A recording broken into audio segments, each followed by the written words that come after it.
اعوذ باللہ من الشیطان الرجیم بسم اللہ الرحمن الرحیم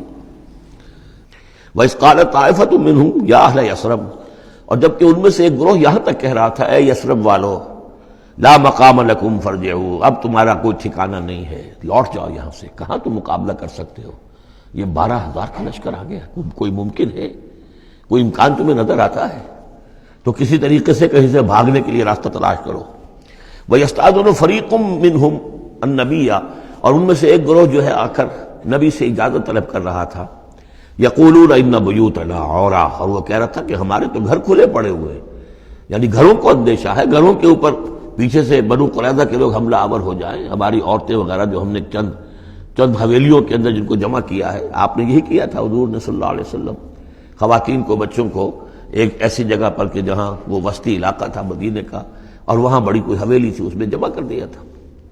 تو اب وہ تو ہمیں تو اندیشہ ہے، ہمارے گھر خالی پڑے ہوئے ہیں، اس کے اوپر حملہ ہو سکتا ہے۔ وما ہی اب عورا، حالانکہ وہ نہیں کھلے پڑے ہوئے تھے، اللہ تعالیٰ نے اور اللہ کے رسول نے پہرے وغیرہ کا بندوبست کیا ہوا تھا۔ ان یریدون الا فرارا، حقیقت میں وہ فرار چاہتے تھے، بھاگنا چاہتے تھے، یہ تو بہانہ تھا جو بنا رہے تھے، اصل میں جنگ سے پیٹھ دکھا کر بھاگنا مقصود تھا۔ وَلَوْ دُخِلَتْ عَلَيْهِمْ مِنْ أَقْطَارِهَا، اور اگر کہیں داخلہ ہو ہی گیا ہوتا دشمن کا اس مدینے کے اندر اس کے چاروں طرف سے، ثُمَّ يُسْئِلُ الْفِتْنَةَ، اور پھر ان سے مطالبہ کیا جاتا فتنے کا، یعنی ارتداد کا۔ اگر یہ مشرکین کی فوجیں جو ہیں کہیں خدا نہ خواستہ مدینے میں داخل ہو جاتی اور اب وہ کہتی کہ یا تو مرتد ہو جاؤ اور یا ہم تمہیں قتل کرتے ہیں، تو وہ ما تلبسوا الا لآتوها، وہ اس فتنے کو قبول کر لیتے، مرتد ہو جاتے، وما تلبسوا بها الا یسیرا، اور تھوڑی سی دیر بھی نہ لگاتے، بہت ہی تھوڑا سا وقفہ، یعنی وہ ایمان ان کے دلوں میں اس کی جڑیں گہری تھی نہیں، تو وہ مرتد ہونے کے لیے تیار تھے۔ وَلَقَدْ كَانُوا عَاهَدُوا اللَّهِ مِن قَبْلُ، حالانکہ چونکہ وہ مسلمان تھے تو انہوں نے عہد کیا تھا اللہ سے اس سے قبل، لا يولون الادبار، کہ وہ کبھی پیٹھ نہیں دکھائیں گے، جب بھی حق و باطل کا مقابلہ ہوگا پیٹھ نہیں دکھائیں گے۔ وَكَانَ عَهْدُ اللَّهِ مَسْئُولًا، اور یقیناً اللہ کے ساتھ جو عہد کیا گیا اور پھر اس کے بارے میں باز پرس ہوتی ہے، جو عہد پورا کیا گیا یا نہیں کیا گیا۔ قُلْ لَن يَنفَعَكُمُ الْفِرَارُ إِنْ فَرَرْتُم مِّنَ الْمَوْتِ، اے نبی ان سے کہہ دیجئے کہ تمہیں یہ بھاگنا اور فرار مفید نہیں ہو سکتا اگر تم موت سے بھاگ رہے ہو، اب القتل یا قتل سے،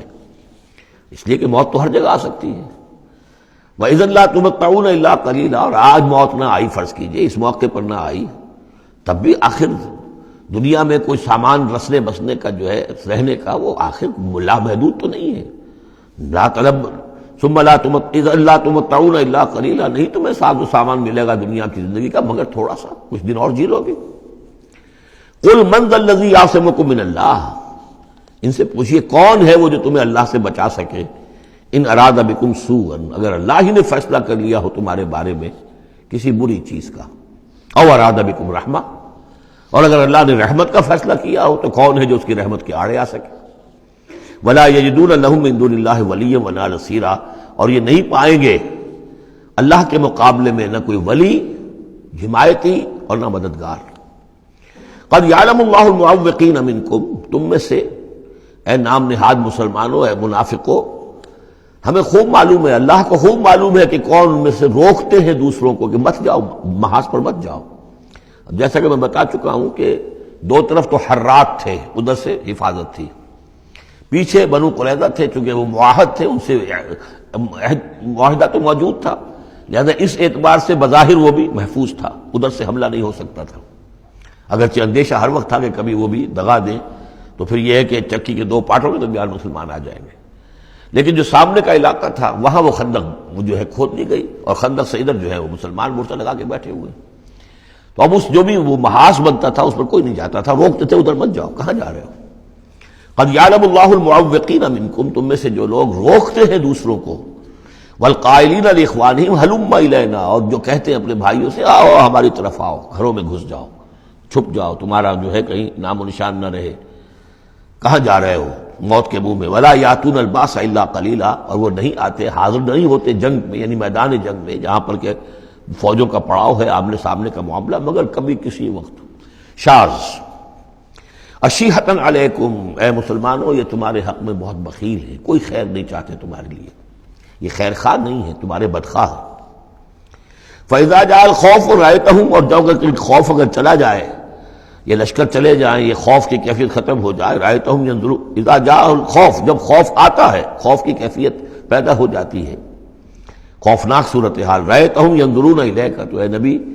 آپ ان کو دیکھتے ہیں کہ آپ کی طرف ایسے دیکھ رہے ہوتے ہیں، تدور اعینہم کالذی یغشی علیہ من الموت، کہ ان کی آنکھیں ایسی پھرتی ہیں جیسے کہ اس شخص کی آنکھ پھرا کرتی ہے کہ جس پر موت کی غشی طاری ہو رہی ہو، کیونکہ اب مرحلہ آ گیا خطرے کا، پھر جنگ ہے، پھر جانا پڑے گا، پھر وہی ساری صورتحال، سارے اندیشے، سارے خطرات، تو گویا کہ ان کو موت کی غشی اور نزع کی کیفیت میں جو ہوتی ہے، آنکھیں جس طرح کے پتھرا جاتی ہیں یا پھرتی ہیں، اس طریقے سے تدور اعینہم کالذی یغشی علیہ من الموت۔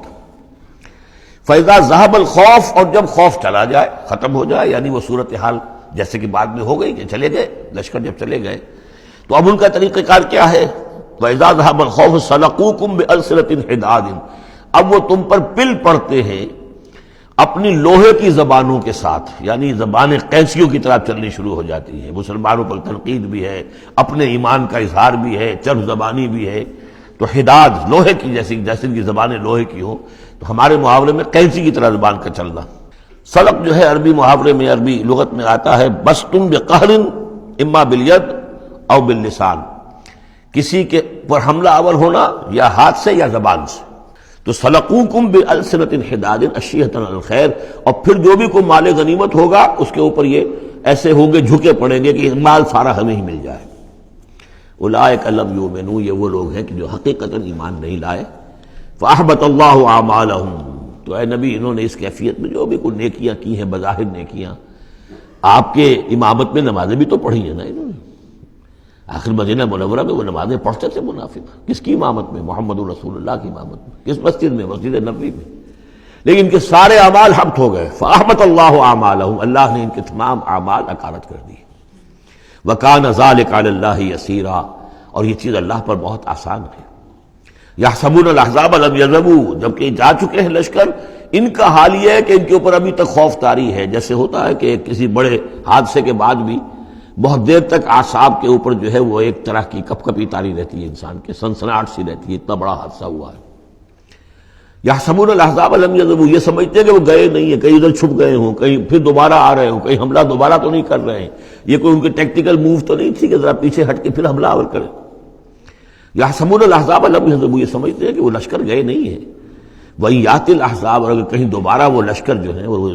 فوجیں جو ہیں دوبارہ کہیں حملہ آور ہو جائیں، یودوا لو انہم بادون فی الاعراب، تو ان کی بڑی خواہش ہوگی کاش کہ ہم مدینے کو چھوڑ کر کہیں ریگستانوں میں چلے گئے ہوتے،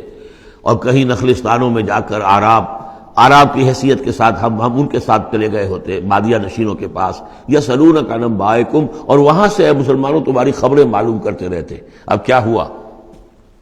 اونٹ کس کروٹ بیٹھا؟ وَلَوْ كَانُوا فِيكُمْ مَا قَاتَلُوا إِلَّا قَلِيلًا، اور اگر یہ تمہارے درمیان موجود بھی رہے تو قتال میں تو حصہ نہیں وہ لیتے مگر شاس دکھانے کے لیے، خانہ پوری جسے ہم کہتے ہیں۔ صدق اللہ العظیم۔